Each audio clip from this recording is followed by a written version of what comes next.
J'avais 6 ans lorsque j'ai ressenti pour la première fois la douleur de la perte d'une personne aimée. Mon grand-père était décédé, et bien que je ne comprenais pas vraiment ce que signifiait la mort, je savais une chose, je ne le reverrai jamais. Des années plus tard, vers l'âge de 25 ans, j'ai perdu mon cousin, un ange dans tous les sens du terme. Malgré une enfance difficile avec un beau-père qui le rabaissait constamment, il était resté gentil et aimant. Juste au moment où il commençait à construire une vie heureuse avec sa petite amie, un tragique accident de la route l'a emporté.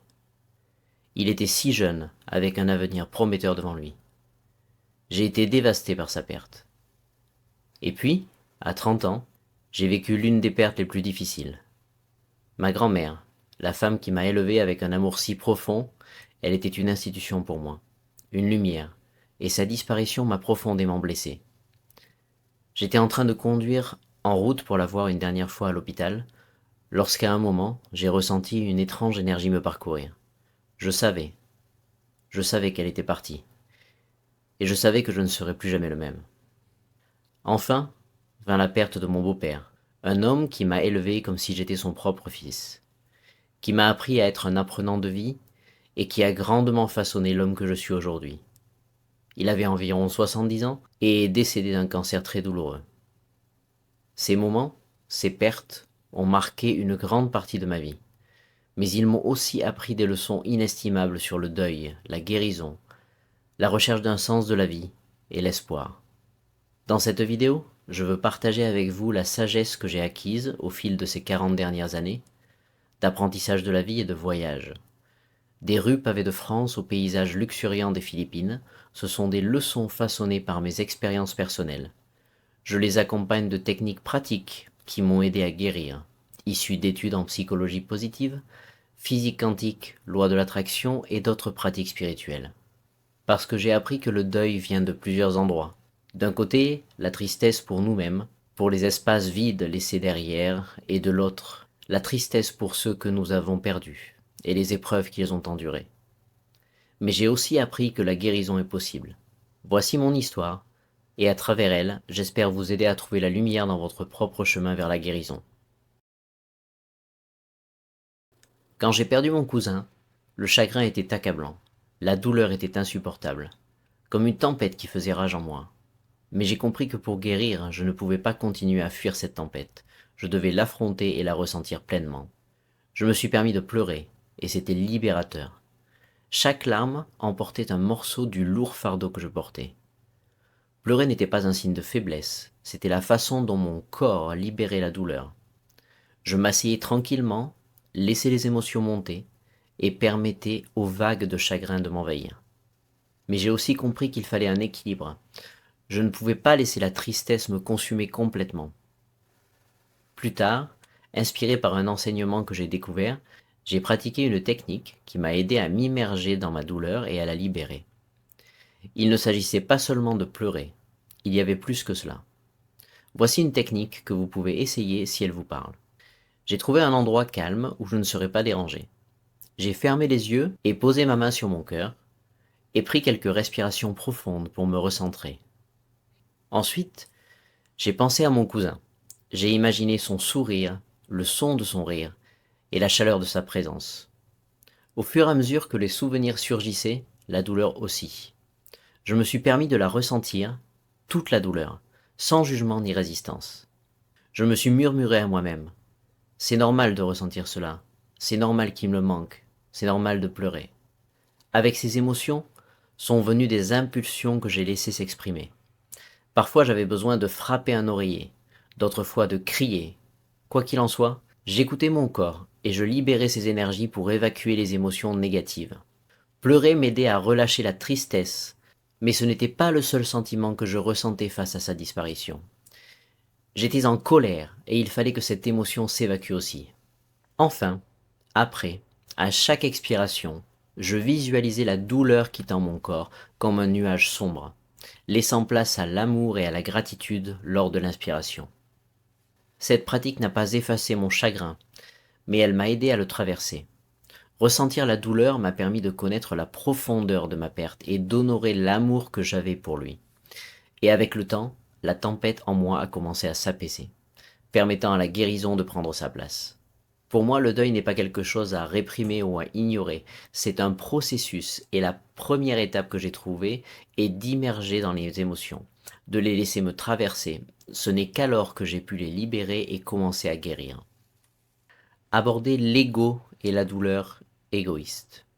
Un jour, après avoir perdu ma grand-mère, je faisais défiler Facebook sans but, cherchant quelque chose qui pourrait apaiser mon cœur.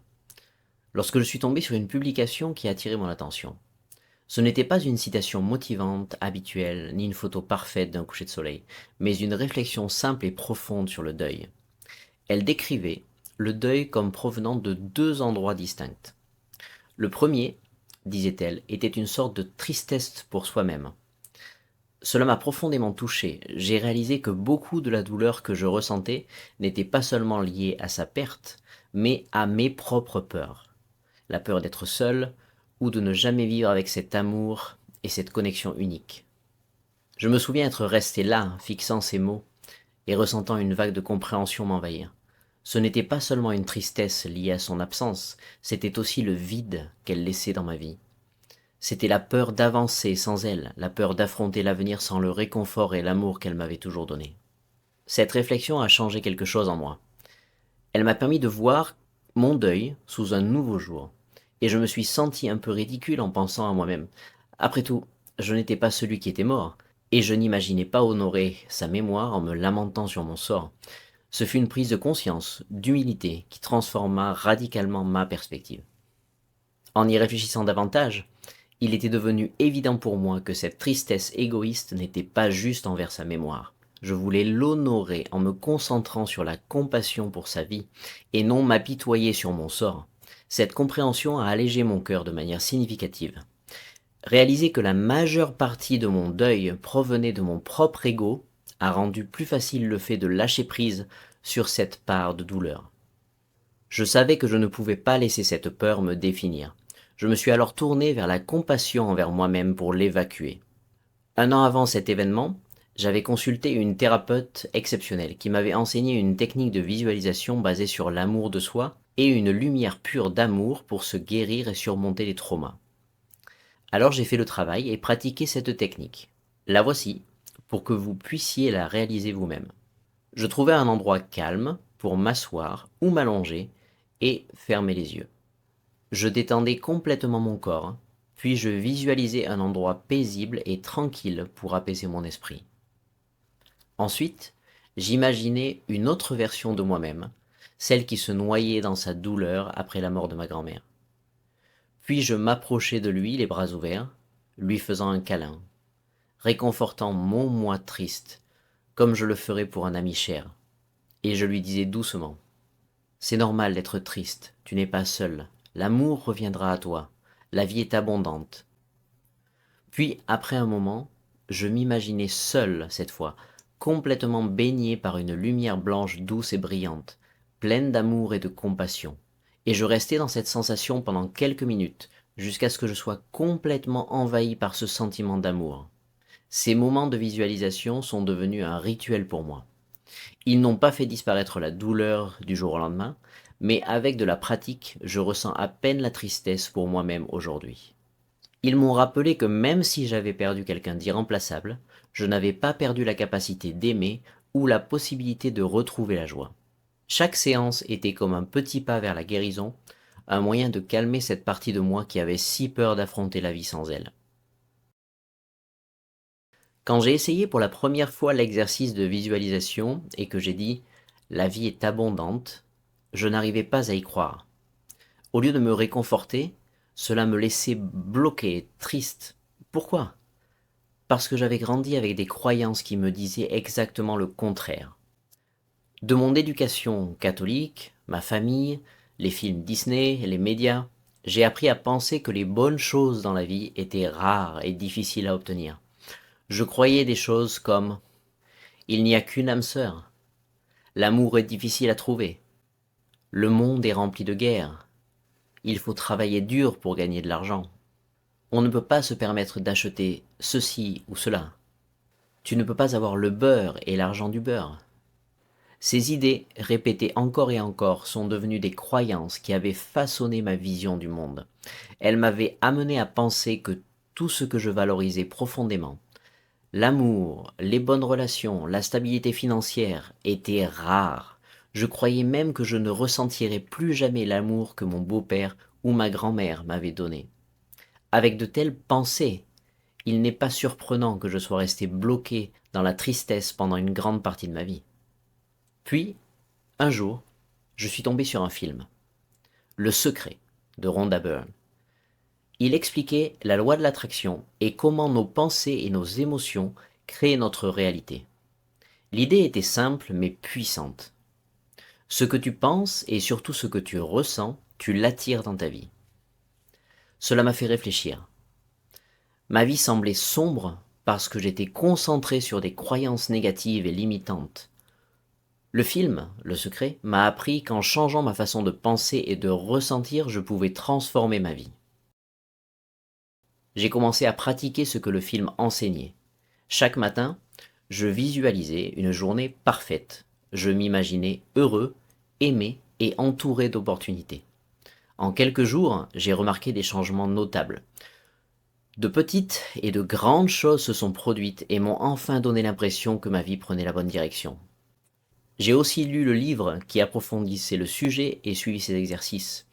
Grâce à la méditation et à la visualisation, j'ai commencé à changer mes anciennes croyances. Et soudainement, de nouvelles personnes, expériences et opportunités ont commencé à apparaître dans ma vie. Et devinez quoi? Dès que j'ai commencé à voir ces résultats, mes croyances ont changé. J'ai enfin compris que ce monde n'est pas limité. Il est abondant. Et la leçon la plus importante a été celle-ci.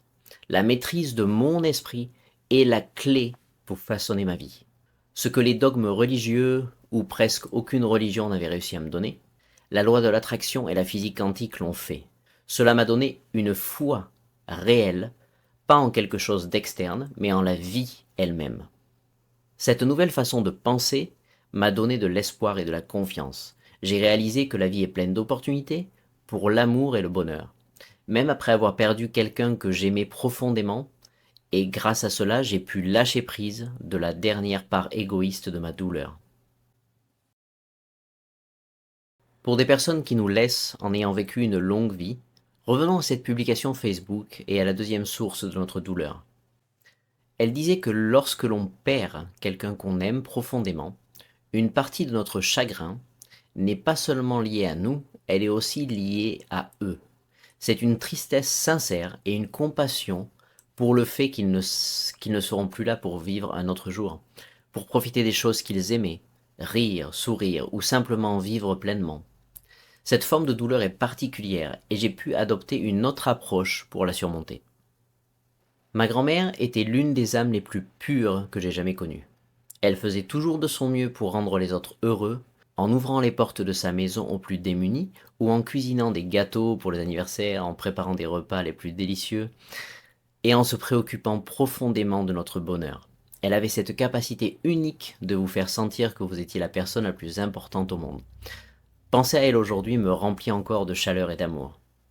Je l'aimais et l'aime encore beaucoup. Son amour restera à jamais dans mon cœur. Mais lorsqu'elle est partie, son absence a laissé un grand vide dans ma vie. Pour y faire face, j'ai suivi cette publication Facebook. J'ai essayé de me mettre à sa place et de voir sa mort à travers ses yeux. Dans ces dernières années, elle avait environ 75 ans, et la vie était devenue difficile pour elle. Son mal de dos était constant et l'empêchait de faire les choses qu'elle aimait, comme cuisiner ou se déplacer librement. Sa mémoire déclinait et elle passait des heures assise sur sa chaise, incapable de profiter de la vie vibrante qu'elle avait autrefois en fait. J'ai commencé à imaginer ce qu'elle devait ressentir si j'avais été à sa place. J'aurais peut-être vu la mort comme un soulagement. Une façon d'être enfin libéré de la douleur et des limitations qui consumaient mes journées. J'ai fait de même pour le décès de mon beau-père, ce véritable deuxième père pour moi, qui m'avait traité comme son propre fils. Il m'a appris à réfléchir, à grandir en tant qu'être humain, et à être romantique et à prendre soin d'une femme. Il y a tellement de choses que je pourrais dire sur lui. Il a largement façonné la personne que je suis aujourd'hui. Je l'aimais profondément et chéris les souvenirs que nous avons partagés. En me mettant à sa place, j'ai réalisé que sa situation était similaire. Il avait environ 70 ans, il avait vécu une belle et heureuse vie, mais ces derniers mois ont été marqués par d'intenses souffrances dues à plusieurs cancers. Il a passé des mois alité, en proie à la douleur. Comment ne pas voir sa mort comme un soulagement si je me mets à sa place? Penser de cette manière a tout changé pour moi. Au lieu d'être consumé par la tristesse de leur absence, j'ai ressenti un soulagement en sachant qu'ils ne souffraient plus. Cette perspective m'a aidé à recentrer mon attention. Puis j'ai fait autre chose. J'ai choisi de chérir l'amour qu'ils m'ont donné, les beaux souvenirs que nous avons partagés, les leçons qu'ils m'ont enseignées et la profonde connexion que nous avions. En faisant cela, j'ai trouvé plus facile de lâcher prise pour leur absence. J'ai aussi commencé à réfléchir à l'idée qu'ils n'étaient pas complètement partis. Je crois, basé sur les enseignements de la physique quantique, de la loi de l'attraction, que nous sommes tous connectés d'une manière énergétique. Chaque fragment d'amour et d'attention que ma grand-mère et mon beau-père m'ont donné ont laissé une empreinte dans mon cœur. Quand je pense à eux, je ressens encore leur amour de manière intense, comme s'ils vivaient en moi. Parfois, je ferme les yeux et j'imagine les prendre dans mes bras, ou je revis des moments heureux passés ensemble. C'est si réel, si réconfortant, que quand je fais cela, je comprends, bien que leur corps ne soit plus là, une partie d'eux, leur essence, leur amour, est encore vivant en moi. Cette réflexion et cette pratique m'ont apporté la paix. J'ai réalisé que le lien que nous partagions ne s'est pas terminé avec leur mort, c'est quelque chose d'éternel, quelque chose que je peux toujours retrouver quand j'en ai besoin. Et je crois que lorsque l'intensité de votre tristesse s'atténuera avec le temps, vous le ressentirez aussi. En fin de compte, en cultivant la compassion pour les défunts et en chérissant l'amour qu'ils nous ont donné avec gratitude, j'ai pu transformer mon chagrin en quelque chose de beau, une connexion qui transcende les frontières de la vie et de la mort. Et j'espère que cela pourra vous aider à faire de même. Maintenant, je sais ce que vous pourriez penser. Mais qu'en est-il de ton cousin, qui est mort à seulement 20 ans, avec toute sa vie devant lui? Son histoire est profondément triste. Il a été abandonné par son père et resté avec sa mère, et lorsqu'elle s'est remariée, son beau-père ne l'a jamais accepté. Au lieu de cela, il méprisait mon cousin simplement pour sa présence et lui répétait constamment des choses comme tu ne vaux rien, tu ne réussiras jamais rien dans la vie, ou tu es stupide. C'était comme une histoire de Cendrillon dans la vie réelle, avec mon cousin dans le rôle de celui qui était traité injustement. Mais malgré tout cela, il est resté gentil et aimant. Il n'a jamais mal parlé de son beau-père ou de qui que ce soit d'autre. Sa jeune demi-sœur, qui était bien mieux traitée, était quelqu'un qui l'aimait et protégeait. Ils étaient très proches et tous ceux qui le connaissaient, y compris moi, l'aimaient profondément. À 20 ans, il a finalement commencé à trouver sa liberté. Il a trouvé un travail, a quitté la maison et a commencé une vie avec sa petite amie aimante.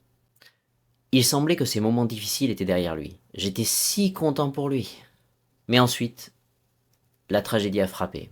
Un jour, alors qu'il conduisait sa moto, il a eu un accident mortel. La nouvelle m'a brisé, laissant un poids lourd dans mon cœur. J'ai eu beaucoup de mal à accepter cette perte. C'était si injuste. La guérison n'a pas été facile. Je ne pouvais pas comprendre ce qui s'était passé.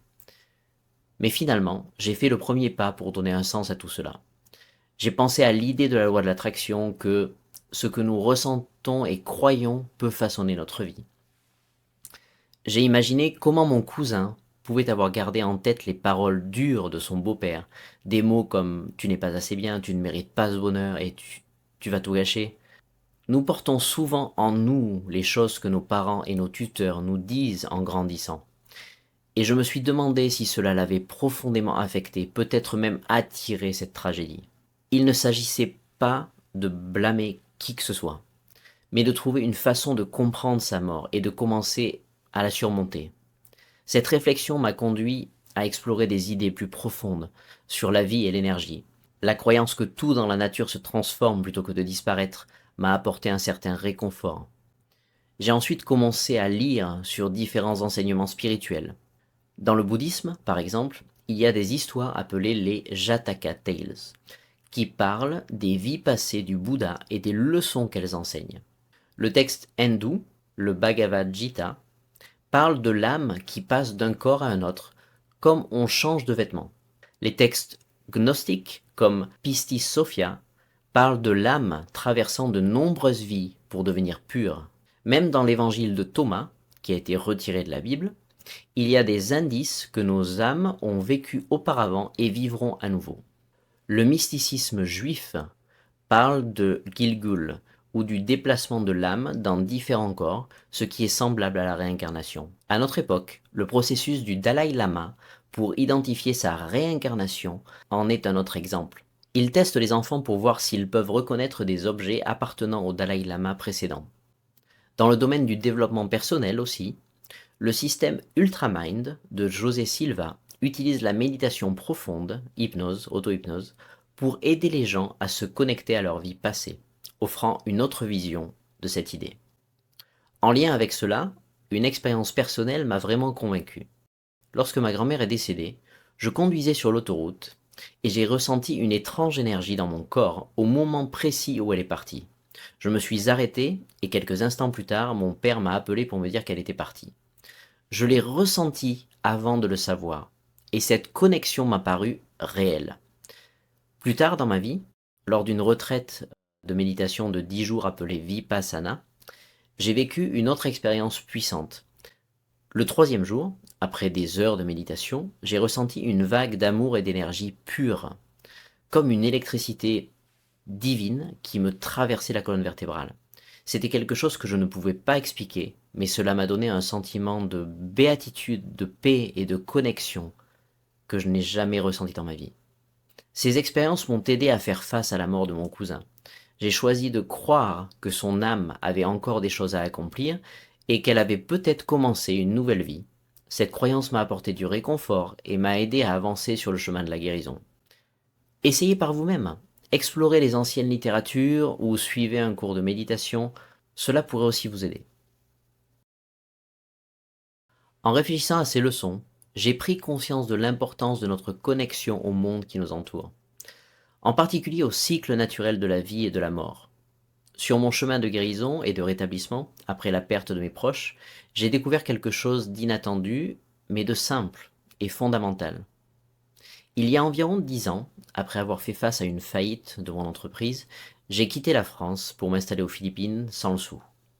Là-bas, j'ai découvert un mode de vie plus simple. Je me suis installé à la campagne, j'ai cultivé mes propres légumes, élevé des poules. Ce fut un contraste saisissant après les 20 années que j'avais passées en ville, à travailler de longues heures, complètement déconnecté de la nature. J'avais perdu contact avec la provenance de ma nourriture, ignorant une réalité plus profonde. Pour manger un poulet, il faut d'abord le tuer. En vivant proche de la nature, j'ai renoué avec cette connaissance essentielle. J'ai vu de mes propres yeux comment les fruits, en pourrissant et en tombant au sol, nourrissent la terre, alimentant les arbres et poursuivant le cycle de la vie. J'ai appris à jardiner et compris que pour créer un sol riche et fertile, il faut du compost avec des fruits et des plantes mortes. Je prenais soin de mes poules, les prenant dans mes bras et récoltant leurs œufs chaque jour avec gratitude. Parfois je devais en tuer avec humanité pour consommer leur viande, ce qui m'a appris à respecter la vie qui nous soutient. J'ai planté de minuscules graines, les ai regardées grandir et devenir de grands plants de tomates, et me suis émerveillé de l'abondance qu'elles produisaient. Ces tomates sucrées et juteuses que j'avais cultivées de mes propres mains, c'était génial. Ces expériences simples mais profondes m'ont donné un lien profond avec la vie elle-même. J'ai commencé à voir la beauté dans le fait que tout dans la nature est recyclé. Un animal mort peut nourrir des insectes ou d'autres animaux, ou même enrichir le sol des arbres. Rien ne se perd. Cette compréhension m'a apporté la paix. J'ai réalisé qu'un jour, mon corps aussi retournerait à ce cycle, nourrissant peut-être un arbre, qui offrirait de l'ombre à mes arrière-petits-enfants. Quelle belle pensée! Faire partie du cycle infini de la vie et du renouveau de la nature. Cette connexion à la nature m'a aidé à accepter les cycles de la vie et de la mort. Elle m'a rappelé que le voyage de la vie ne concerne pas seulement les débuts et les fins, mais aussi la transformation. Et dans cette compréhension, j'ai trouvé une paix et une acceptation qui ont atténué la douleur de la perte. Voyez par vous-même. Prenez les graines de vos fruits et légumes mûrs et cultivez-les.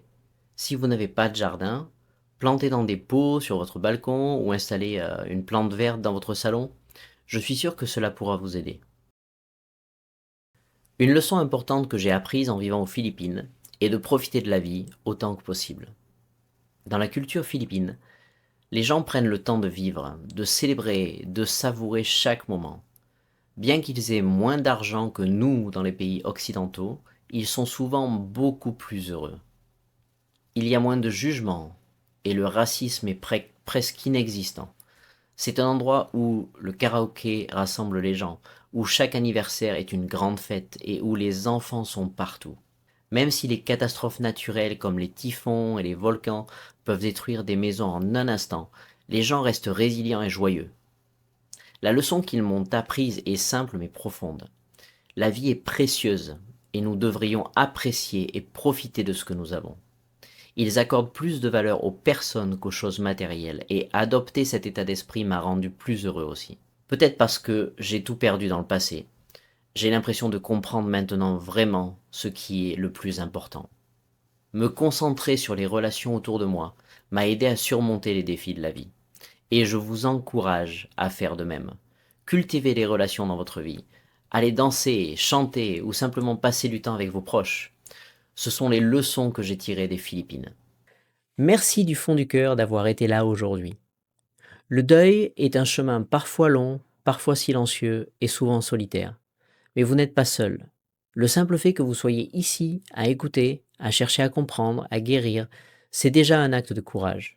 J'ai moi-même traversé ces tempêtes et ce qui m'a aidé au-delà du temps, ce sont des outils puissants que j'ai appris à utiliser et à enseigner. Pour avancer, j'ai dû être profondément bienveillant avec moi-même. J'ai utilisé l'EFT, dont je suis thérapeute certifié, pour libérer les émotions lourdes. J'ai pratiqué l'auto-hypnose pour transformer mes croyances limitantes et écouter ma voix intérieure, ma guidance. J'ai ancré la méditation, la cohérence cardiaque et même des choses simples comme chanter, jouer avec mon fils ou réorganiser mon environnement pour qu'il devienne un soutien au quotidien, automatique. Tout cela m'a permis de transformer ma douleur en une force intérieure immense. C'est ce parcours de transformation que j'ai condensé dans mon programme Réinitialisation émotionnelle et mentale, un coaching complet de 6 semaines en tête à tête avec moi pour vous aider à libérer les blocages émotionnels grâce à l'EFT, reprogrammer votre esprit avec l'auto-hypnose et la méditation guidée, scientifiquement prouvée, appliquer la loi de l'attraction de manière concrète dans votre vie et créer un environnement positif et motivant autour de vous. Ce programme ne s'adresse pas uniquement à ceux qui vivent un deuil, mais à toutes les personnes qui veulent reprendre le contrôle de leur vie émotionnelle, dépasser l'anxiété, sortir de la spirale négative et se reconnecter à leur joie profonde. Si cela vous parle, cliquez sur le lien juste en dessous pour découvrir le programme. Je serai honoré de vous accompagner personnellement dans cette transformation.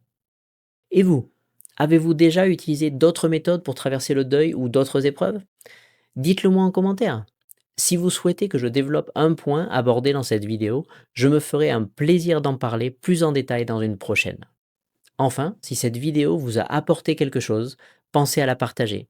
Peut-être qu'elle sera la lumière dont quelqu'un d'autre a besoin aujourd'hui. Je dédicace cette vidéo à mon fils. À très bientôt!